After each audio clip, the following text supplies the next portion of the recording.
O espiritismo no Brasil se deixa valer pela desinformação generalizada da maioria dos brasileiros.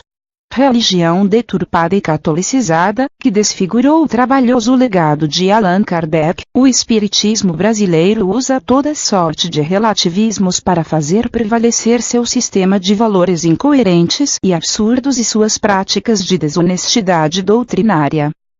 Para isso, se serve de uma série de apelos emotivos e aparatos de caridade e pacifismo que deslumbram muita gente e que, lamentavelmente, conseguem desarmar até mesmo alguns dos contestadores mais empenhados e céticos. Os supostos médiuns espíritas são trabalhados como pretensos ativistas sociais, dublês de pensadores e de filantropos que se servem para promover um misto de sensacionalismo com fanatismo religioso, tornando-se os sacerdotes sem batina do espiritismo brasileiro e sob um perfil que confirma a natureza medieval da doutrina que traiu Allan Kardec. Nomes como Chico Xavier e Divaldo Franco se revelam figuras retrógradas, ultraconservadoras e defensores de ideias medievais, mas são sempre promovidos sob apelos emocionais muito fortes, às custas de paisagens floridas, céu ensolarado e crianças sorridentes, um apelo que se revela bastante traiçoeiro, pelo que está por trás das ideias agradáveis que tais apelos parecem significar. Esses apelos consistem num tipo de falácia chamado argumentum ad passiones,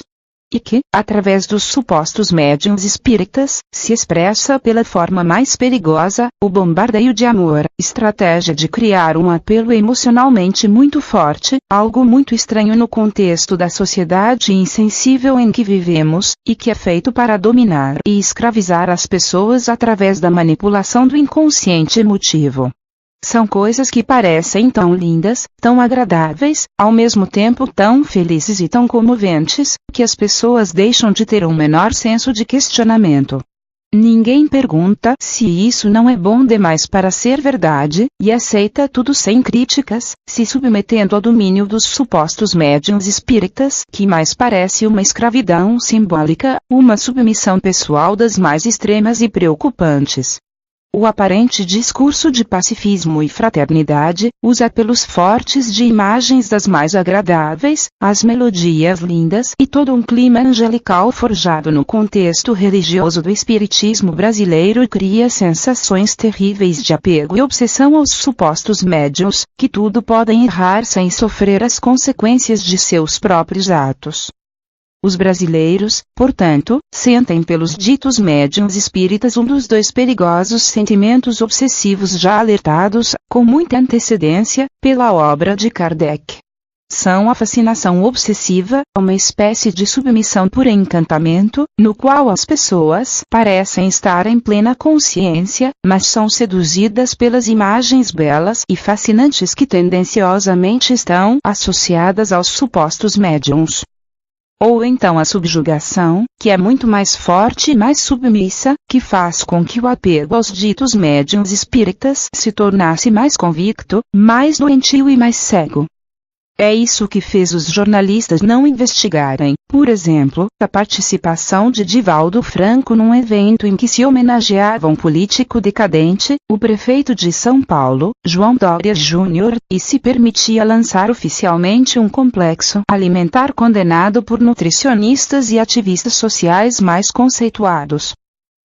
Divaldo Franco claramente ofereceu o evento Você e a Paz para a divulgação desse duvidoso alimento, e fez isso por decisão pessoal própria, ainda que não saiba dos riscos que sofria a sua reputação, não fez qualquer ato preventivo quanto a isso, preferindo induzir nesse seu grave erro que só não gerou grave escândalo porque toda a imprensa reagiu no mais absoluto silêncio.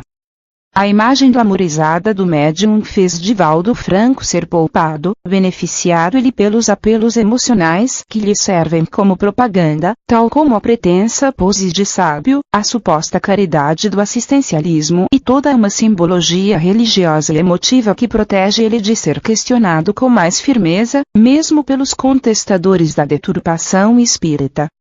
Isso mostra os efeitos nefastos e devastadores que todo um apelo emotivo extremo, o recurso falacioso do bombardeio de amor, traz às pessoas, sendo uma armadilha perigosa que corrompe a percepção humana, atrofia o raciocínio e cria crenças confusas que se tornam inexplicáveis e, o que é mais preocupante, a própria incapacidade de se explicar tudo. Isso é vista como virtude. Daí a fascinação obsessiva ou a subjugação que os brasileiros sentem pelos ditos médiuns espíritas sem saber. Essas pessoas acham que só sentem emoções elevadas, mas é só questionar um ato de seus ídolos espíritas para reagirem com ódio, conforme demonstra o caráter rancoroso oculto dos fãs de Chico Xavier, que diante o menor questionamento explodem como vulcões adormecidos voltando à atividade.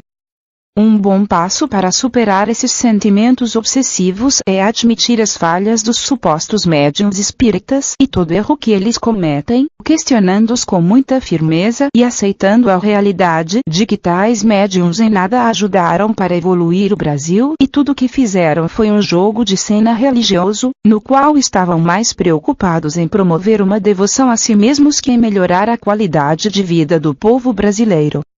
Isso não é difícil, porque a maioria das pessoas sabe que deixou de acreditar em Papai Noel, Fada Madrinha e Coelhinho da Páscoa na infância. Portanto, é hora de largar as paixões religiosas e também passar a deixar de acreditar na suposta superioridade moral e espiritual dos ditos médiuns espíritas, que além de tudo isso foram os maiores traidores do legado deixado por Allan Kardec.